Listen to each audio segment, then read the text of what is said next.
हाँ जी, आप देख रहे हो आज बहुत टाइम बाद देख रहे हो हमारे आशिक भाई को। और आज वीडियो बनाने का मकसद यही है, स्पेशली नॉर्वे। ठीक है, और नॉर्वे का जो हर दिन स्कैम हो रहा है, तो उसके लिए थोड़ी सी एक चर्चा आज फिर करेंगे। ठीक है, स्किल्ड वर्कर और अनस्किल्ड हो गए या हाई स्किल्ड हो गए। ठीक है, और मैं आशिक सबसे पहले यही बोलूँगा कि जैसे हम बहुत बंदों को बार-बार बताते हैं, फिर भी हमारे कहने के बावजूद भी वो उल्ट चलते हैं, कि फिर भी वो अप्लाई कर देते हैं। ठीक है, और अप्लाई करने के बाद पैसा भी जाता है और टाइम भी टाइम। चला जाता है। और आप क्या सजेशन देना चाहते हो लोगों को कि आप क्यों ऐसा करते हो? रीज़न क्या है कि आप, चलो ठीक है, हर बंदा जाना चाहता है नॉर्वे में, सैलरी अच्छी है, पीआर भी हो जाती है आफ्टर 3 ईयर और 4 ईयर के अंदर-अंदर। मगर पीआर तो होगी ना अगर बंदे को परमिट मिलेगा, मिलेगा, बात वीज़ा सही। मिलेगा। बात सही। जो अभी चल रहे हैं, जैसे कि इंडिया में स्कैम चल रहा है, बहुत ज़्यादा स्कैम चल रहा है। इंडिया में क्या, पाकिस्तान चल रहा है, बांग्लादेश में चल रहा है, यहाँ तक कि यूरोप में चल रहा है। और आप क्लैरिफ़िकेशन करो कैंडिडेट को कि उसको ऐसा नहीं करना चाहिए। अगर वो करते हैं, क्यों कर रहे हो? लोन लेके तुम लोग पैसे लगा के जाना चाहते हो। ठीक है, और इनका मुझे मैं सबसे फर्स्ट क्वेश्चन जो आपको फर्स्ट क्वेश्चन, ठीक है, वो ये है कि इसका वर्क परमिट है जो मिलता है या नहीं मिलता? सबसे पहले नॉर्वे जो कंट्री है, इनका वर्क परमिट जो है बहुत रेयर केस में मिलता है। जो कंट्री को इमरजेंसी नीड्स है, कोई साइंटिस्ट की, कोई डॉक्टर्स की, बिल्कुल। कोई आईआईटी की, हम्म। मतलब जो बहुत बड़े लेवल के जो हायर एजुकेशन है, जिनके पास हायर डिग्री है, कि उस कंट्री को ये साइंटिस्ट चाहिए, डॉक्टर चाहिए, उन लोगों को मिलती है। और हमने नॉर्वे के ऊपर इतना वीडियो बनाया है, फिर भी जो कैंडिडेट है, फिर भी हमें मैसेज करते हैं कि अब हमारा यूडीआई परमिट आ गया, रेफरेंस नंबर आ गया, चेक कर लीजिए, हमने इस एजेंट से अप्लाई किया। तो सबसे मैं पहले आज भी बोलता हूँ कि आप लोग नॉर्वे के लिए मत अप्लाई करो। नॉर्वे का वीज़ा नहीं मिलता है। नहीं मिलता मीन्स नहीं मिलता है। और दूसरी सबसे बड़ी बात है कि जो भी एशिया से देख रहे हैं हमें, बांग्लादेश से, नेपाल से, इंडिया से, पाकिस्तान, श्रीलंका, मॉरिशस या कहीं से भी देख रहे हैं, मैं उन लोगों को बताना चाहता हूँ, अगर कोई भी एजेंट आपको बोल रहा है कि मैं नॉर्वे का वीज़ा देता हूँ, पैसा दे दो, आप मत दो। क्योंकि यूट्यूब पे, इंस्टाग्राम पे इतना मैसेज आया हुआ है, हमारे पास हम किसको किसको रिप्लाई करें, एक ही रिप्लाई हम दे दे के थक गए हैं। हर कोई बोलता है नॉर्वे का वीज़ा लगा दो आप। यार हम खुद नहीं देते नॉर्वे का वीज़ा, तो हम दूसरे से क्या एक्सपेक्ट करेंगे? नॉर्वे का वीज़ा ही नहीं मिलता। तो सबसे पहले कैंडिडेट को ये समझना चाहिए कि नॉर्वे का वीज़ा नहीं मिलता है। अगर कोई आपको दे रहा है तो इस मीन्स वो आपको बुद्धू बना रहा है। आप फिर 15 लाख 20 लाख दे देते हो उनको, उसके बाद आप अपना वर्क परमिट उस एजेंट से चेक नहीं कराते, आप हमसे चेक कराते हो। हम्म। सबसे बड़ी बात ये है, आपने 20 लाख रुपया एजेंट को दे दिया, उसने आपको वर्क परमिट दे दिया, ऑफर लेटर दे दिया, तो आप हमसे क्यों चेक करा रहे? आप उसी से चेक कराओ ना। अब फिर हम यहाँ से बोलते हैं, अब फिर वो आप भी फँस जाते हो, आपने पैसा दे दिया, फिर वो एजेंट कहाँ, आप कहाँ? फिर वो बोलता है मैं आपका जो फ़ाइल है बीएफएस में सबमिट है, आपका पासपोर्ट एम्बेसी में सबमिट है, बस 6 महीने बाद आपका वीज़ा आ रहा है, 1 साल बाद आपका वीज़ा आ रहा है। मेरे पास इतने मैसेजेज़ हैं, अगर मैं आपको स्क्रीनशॉट पे डाल दूँगा, क्योंकि बंदे बोल रहे हैं मेरा 1 साल से पासपोर्ट बीएफएस में। यार बीएफएस 1 साल से इतना पासपोर्ट नहीं रखती, वो शायद आपके एजेंट के पास होगा या आपका मिसकम्युनिकेशन होगा। आप भी कोई भी कंट्री का वीज़ा लगाते हो, मैक्सिमम 3 मंथ में आ जाता है कोरियर, या मोस्टली अगर बीएफएस लेता भी है तो विथिन 60 डेज़ दे देता है।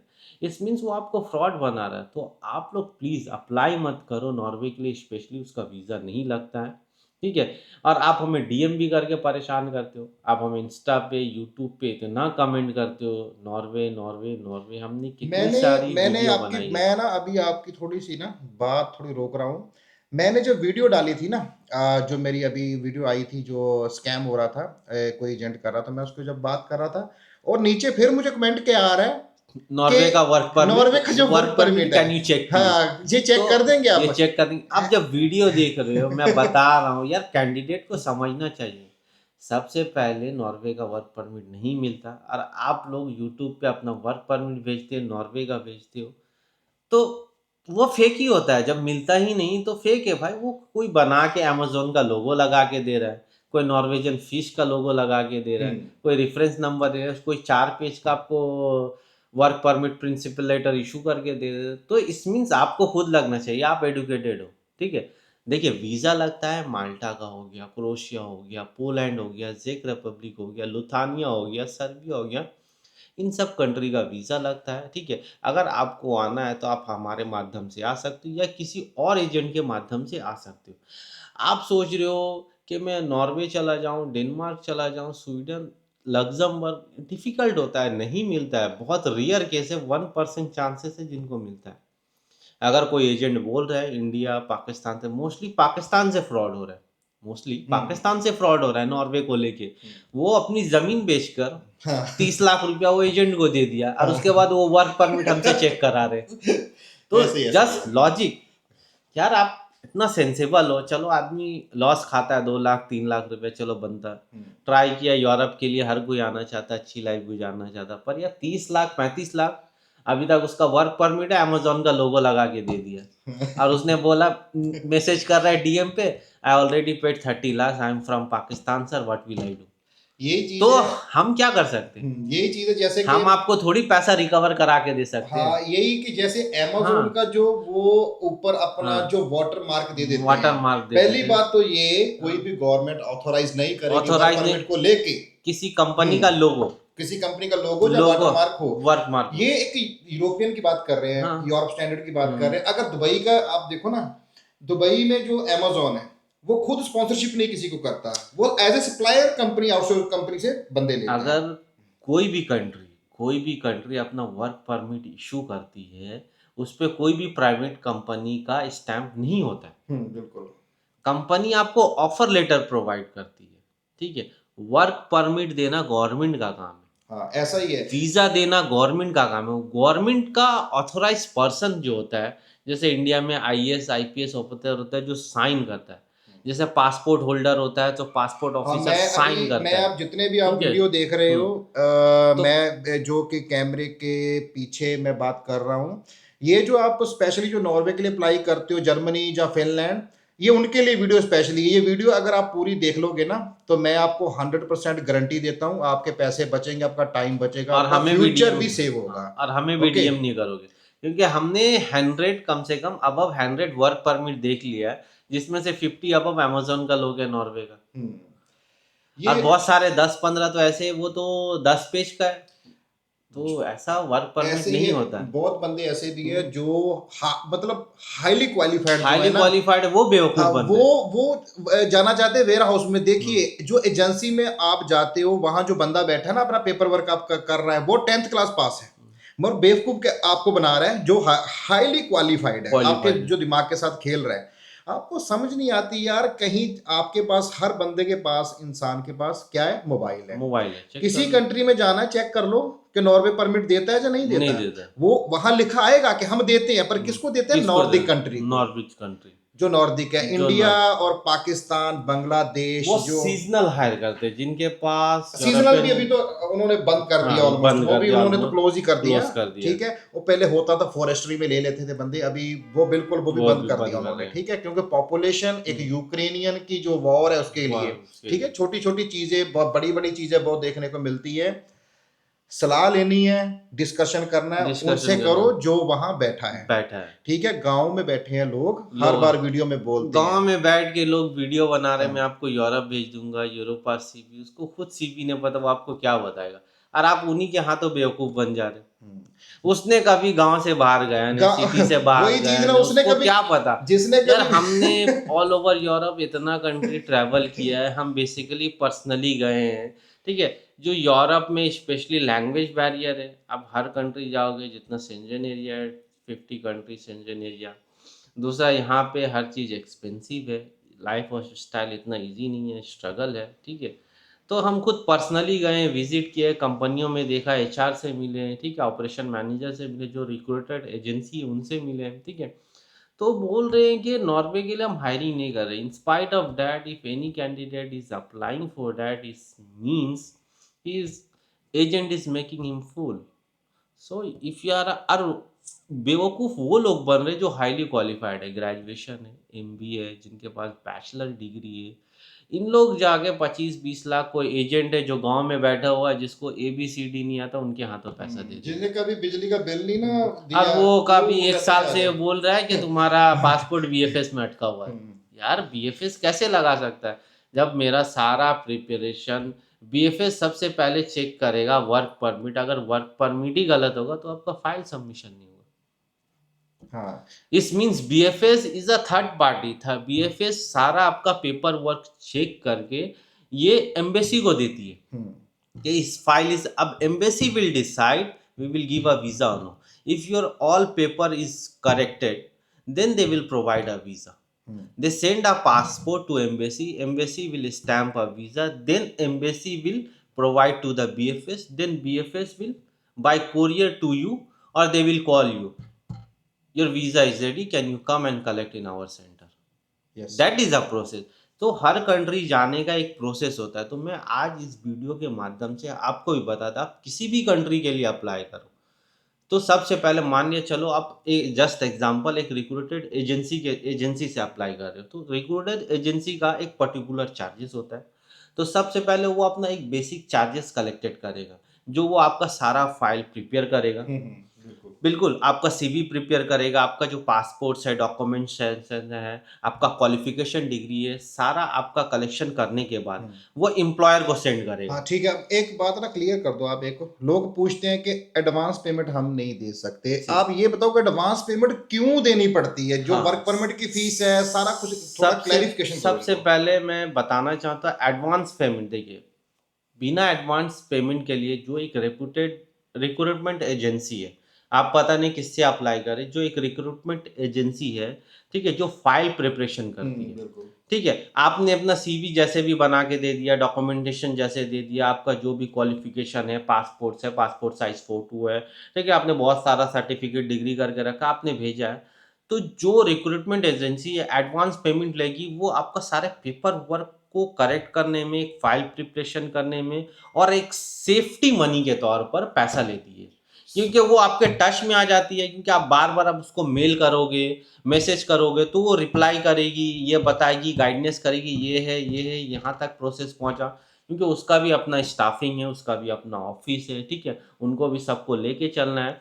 तो सबसे पहले आपको एडवांस पेमेंट्स देना होगा विथ योर फाइल सबमिशन। हाँ, उसमें तो आपकी एडवांस जो उसमें, हाँ, वर्क परमिट की भी फीस रहती फीस है। रहती है, ठीक है। तो सबसे पहले वो क्या करेगी, आपका फाइल प्रिपरेशन करने के बाद वो एम्प्लॉयर को भेजेगी, हम्म, ठीक है। एम्प्लॉयर विल सिलेक्ट कि कोई कंपनी, आप कोई होटल में जा रहे हो, कोई वेयर हाउस में, कार फैक्ट्री में, या कोई भी कंपनी में जा रहे हैं, तो according to your profile employ will select. अब जो एम्प्लॉयर जो होगा वहाँ का कोई एचआर हेड हो सकता है, जो ऑपरेशन मैनेजर हो सकता है, जो जिस डिपार्टमेंट में आप जा रहे हो डिपार्टमेंट हेड हो सकता है। सो वो लोग आपसे कंडक्ट करेंगे रिक्रूटमेंट बाय जूम आपसे करेंगे। जब आपका इंटरव्यू क्रैक हो जाता है, ठीक है, तो कंपनी क्या करती है, तो recruitment agency is a middle point. तो employer will send offer letter to recruitment agency, recruitment will send to the candidate. जब आपका पास ऑफर लेटर आ जाता है, तो अकॉर्डिंग टू द, अब कोई भी रिक्रूटमेंट एजेंसी में आप कनेक्शन करते हो कि मुझे यूरोप जाना है, ये जाना है, तो उनका एक पेपर होता है, चार्ट होता है, आपको साइन करना पड़ता है, जो दोनों पार्टी के द्वारा साइन किया जाता है, ठीक है। तो आप जब साइन करते हो वो कॉन्ट्रैक्ट, जब आपका ऑफर लेटर आ जाता है, तो उसमें बता, first step you paid already advance payment, second step you receive your offer letter, you have to pay this one, ठीक है। तो आपने जैसे ही ऑफर लेटर पे किया, अभी क्या करेगी जो रिक्रूटमेंट एजेंसी है, वो बोलेगी आपका प्रिंसिपल लेटर या वर्क परमिट अप्लाई करने। तो जब आपका वर्क परमिट अप्लाई होगा, वर्क परमिट का फीस जो है, जो अकॉर्डिंग टू कंट्री वाइज, हर किसी का अपना अपना फीस होता है जो वर्क परमिट का, तो आप कैंडिडेट को खुद देना पड़ता है। तो बाय लिंक आपको आ जाएगा, तो आपको पे करना है। तो once you will receive your work permit, जो थर्ड इंस्टॉलमेंट आपको पे करना पड़ेगा, जो भी अमाउंटेड है, उसके बाद आपको फिर गाइडेंस करेगी recruitment agency, you are going to this country and this is a BFS check list, we will provide this all things because आपको हाउसिंग अथॉरिटी चाहिए, आप जिस कंट्री में जा रहे हो, चलो आप सर्बिया जा रहे हो, तो आप सर्बिया का जो हाउसिंग अथॉरिटी आप खुद थोड़ी बना सकते हो, वो एम्प्लॉयर बना के देगी, तो वो चार्जेस लेगी ना। तो कोई भी काम फ्री में थोड़ी होता। अब वहाँ का 200-300 जो डॉलर्स है, तो वो रिक्रूटमेंट एजेंसी को देगी। रिक्रूटमेंट आपको हेल्प करेगी, जैसे आपका हो गया मेडिकल इंश्योरेंस हो गया, आपका टिकट्स हो गया, आपका एकोमोडेशन डिटेल्स हो गया, और भी बहुत सारा अकॉर्डिंग टू चाहिए, तो आपको प्रिपेयर करेगी। ठीक है, प्रिपेयर करने के बाद जो बीएफएस का चार्जेस है आपको खुद पे करना पड़ेगा। आपको भी पता है बीएफएस का हर कंट्री का अपना अपना चार्जेस है। जैसे आप माल्टा आ रहे हो तो उसका चार्जेस 15,000 रुपये। ठीक है, तो जैसे ही आपका जो थर्ड इंस्टॉलमेंट पे होगा, आप अपना सारा फाइल करेक्ट करोगे, तो बीएफएस क्या करेगी, आपका 1 by 1 चेक करेगी। You receive offer letter, so this company you are going to suppose any a company, so a company is registered in Serbia, he will check because they have access, because they are working all over the world, bfs in all over the world। हाँ, पर कुछ country ऐसी हम्म हैं जिसमें VFS को authorise नहीं किया authorise जाता, नहीं किया उसमें किया जाता है बीएलएस को, एलएस को, जैसे स्पेन लगा लो Spain, and Slovakia also. Slovakia. So वो आपका बीएफएस सारा डॉक्यूमेंट्स चेक करेगी। आप भी कभी बीएफएस गए होगी, या जो गए उनके पास एक्सपीरियंस होगा, तो आपका ऑफर लेटर देखेगी, वर्क परमिट स्कैन करेगी, कोड डाल के देखेगी कि वर्क परमिट फेक है क्या है, आपका इंश्योरेंस चेक करेगी। सब चेक करने के बाद वो फाइल आपका सबमिशन करेगी, आपका पेमेंट होगा। ठीक है, फाइल सबमिशन जैसे ही हो जाएगा, उनका एक लिंक आएगा आपको मेल पे, your file is submitted and going to the embassy. जब आपका वीज़ा लग कर आएगा, तो आपका जो इंस्टॉलमेंट का फोर्थ है, आप रिक्रूटमेंट एजेंसी को पे करो। उसके बाद आपको कब जाना है आप जा सकते हो, क्योंकि रिक्रूटमेंट एजेंसी गाइड करेगी, okay you receive your visa, you have a flight after 4 days। एक और है मुझे क्वेश्चन करना कि जैसे आजकल पहले होता था कि ऑनलाइन अप्लाई करते थे लोग, बहुत धड़ाधड़ वीजा लगता था माल्टा का, स्पेशली माल्टा का। और अभी तो ऑनलाइन वाला काम लगा लो कि 100 में से 10% रह गया। ठीक है, सारा काम किसको दे दिया, रिक्रूटमेंट एजेंसी को दे दिया। रीजन क्या हो सकता है, पेपर वर्क को लेके। ठीक है, बहुत सारी जैसे एचआर को बर्डन नहीं चाहिए, ठीक है, उसको लेके, क्योंकि और भी बहुत काम होते हैं। अगर फॉर एग्जांपल वेयर हाउस किसी को हायर करना चाहता है, उसको भाई स्टाफ चाहिए, मान लो 500। इस चीज पे मैं एक टॉपिक बनाना चाहता हूँ। जैसे मैं खुद यूट्यूब चैनल बनाता हूँ, यूट्यूब चैनल पे मैंने हर टॉपिक पे, हर एक वीडियो पे मैं क्लेरिफाई बोल देता हूँ। उसके बाद जैसे मैंने नॉर्वे वर्क परमिट का बोला कि नॉर्वे वर्क परमिट नहीं मिलता है। हाँ। इसके बाद भी अभी भी मेरे यूट्यूब कमेंट्स में हंड्रेड्स मैसेज है, can you check my UDI work permit. So इस मीन्स आप देख लो, स्पेशली मैंने बहुत सारे एचआर से भी बात किया, इन्होंने क्या कि हम ऑनलाइन इसलिए बंद कर दिए हैं क्योंकि कैंडिडेट हमें इतना मेल करते हैं, क्योंकि ऑलरेडी अगर कोई एचआर है तो उसके अंडर ऑलरेडी 100 एम्प्लॉय 200 एम्प्लॉय काम कर रहे हैं, उनका खुद का काम है। तो बोले इसी वजह से मैंने ऑनलाइन लेना बंद कर दिया। वो इतने मैसेज करते हैं, दिन में 10 मेल करते हैं, अब मेरे पास टाइम ही नहीं है रिप्लाई करने का। और इस मीन्स के अगर वो कंपनी का वेबसाइट पे मेल कर रहा है तो आपको मैक्सिमम 72 आवर्स में आपको रिप्लाई देना ही देना है। ये कंपनी का रूल है। अगर मैं आपको मेल कर रहा हूँ, अगर whatever ABCD whatever I am sending a mail, you have to answer within 72 hours. This is a international law. अगर किसी और को पता चलेगा तो आपके ऊपर एक्शन हो जाएगा। वो बोलते हैं हमारे पास खुद इतना काम है, हमारी खुद पर्सनल लाइफ है, और इसके बावजूद भी हमने, स्पेशली जब हम मेल करते हैं, हम मेल पे सारा क्लैरिफाई कर देते हैं, इंक्लूडिंग क्या चाहिए क्या नहीं चाहिए, स्टेप बाय स्टेप। कैंडिडेट को आधा इंग्लिश आता है और आधा हिंदी आता है, तो उनको समझ आती ही नहीं है, और फिर अपना टूटा फूटा इंग्लिश में फिर सेंड करते हैं वही चीज हिंदी तो, और जैसे इंग्लिश हाँ, प्लस हिंदी, तो उन्होंने बन जाते हैं बीच में। तो उन्होंने यही बताया कि आशिक इसीलिए हमने ऑनलाइन हायरिंग करना बंद कर दिया, क्योंकि ये सर का दर्द हो जाता है। बिल्कुल परफेक्ट। हम मेल पे बता देते हैं हमें आईडी चाहिए, पासपोर्ट चाहिए, पासपोर्ट साइज फोटो चाहिए, सीवी चाहिए। Once you will receive your work permit, the identity the government will share a link. Once you complete the payment, you have to book appointment, check the BFS list. Once you receive a visa, this date you come, this is the address in the Malta, you come reach here and contact this person. वो बोलते हैं हम इतना clearly mail पे लिखते हैं कि जो पढ़ा लिखा आदमी रहेगा वो इजिली समझ जाएगा। हम मेल पे उसके बावजूद भी उस मेल पे वो 10 मेल कर देते हैं। अब वो हमारा खुद का पर्सनल जॉब है। अब कोई भी आप जॉब कर रहे हो, आपका 8 आवर, आपका खुद का इतना काम है। अब मान लिया एक हम बोल रहे हम 100, इस मीन्स अगर हम 100 कैंडिडेट को ऑनलाइन हायरिंग कर रहे हैं, इस mean 100 into 1000 mail I have. You see, imagine how will I reply 100,000। बाद में ये बोलते हैं कि HR they are hiring me and they are not replying the mail. So how it's possible, you can do it. यही चीज है। मैं आपको सबको ये भी बता देता हूँ कि आप जो वीडियो देख रहे हैं, सो अभी देखो, कोई एक्सपीरियंस पर्सन हो तो आपको समझ आएगी, ठीक है। फ्रेशर जो आपको भी फ्रेशर कर देगा अगर आप खुद एक्सपीरियंस हो, ठीक है। और आप जो कैमरे के सामने देख रहे हो भाई, हमारी जो कंपनी है SV यूरोप, उनके ये CEO हैं, ठीक है, जिनको बहुत ज़्यादा एक्सपीरियंस है, स्पेशली यूरोप को लेके, उनके वर्क परमिट को लेके, एज ए विजिटर वीज़ा को लेके, एज ए बिजनेस वीज़ा को लेके, ठीक है। और TRC कार्ड, PCC एंड जो रोमानियन PCG हो गया, जो स्लोवाकिया हो गया, कोई भी PCC हो गया, एपोस्टाइल वगैरह, सब जो इन्फॉर्मेशन है तो हम आपको गाइड कर रहे हैं, ठीक है। हम फ्री कंसल्टेशन दे रहे हैं। बाकी आप किसी लॉयर के पास चले जाओ, यूरोप कहीं भी चले जाओ, आपको फ्री कंसल्टेशन कोई नहीं देगा। मे बी आने वाले फ्यूचर में हमारा भी ऐसा हो सकता है, क्योंकि हमारे पास भी अभी कैंडिडेट की जो बहुत ज़्यादा बढ़ रहे हैं, मैसेज आ रहे हैं, ठीक है। और आप कुछ बोलना चाहे तो बोल सकते और हो। मैं बोलना चाहूँगा कि अगर मान लिया कोई कंपनी आपको ऑनलाइन हायरिंग कर भी है, तो वो अपना मेल पे हर कुछ डिस्क्रिप्शन दे देते, तो पहले आप मेल को प्रॉपरली रीड करो। क्योंकि अब उसी मेल पे आप 10-20 मेल का ये कर रहे हो, आंसर कर रहे हो, तो सामने वाला भी नहीं लेगा। अगर कोई ऑनलाइन ले रहा है तो ये आपकी खुशकिस्मती है। उस अपॉर्चुनिटी को मिस मत करो, उसका सही फ़ायदा उठाओ, और ज़्यादा जो सामने वाला एम्प्लॉयर है उसको तंग मत करो। तो इसी वजह से स्पेशली जो HR ने क्या किया, ये जितना झंझट हटा के रिक्रूटमेंट एजेंसी को दे दिया कि आप सब कुछ संभालो, इनके जो भी सवाल है ABCD आप इनका जवाब बहुत दो, सारे रिप्लाई दो। हाँ हाँ, बहुत क्योंकि सारे।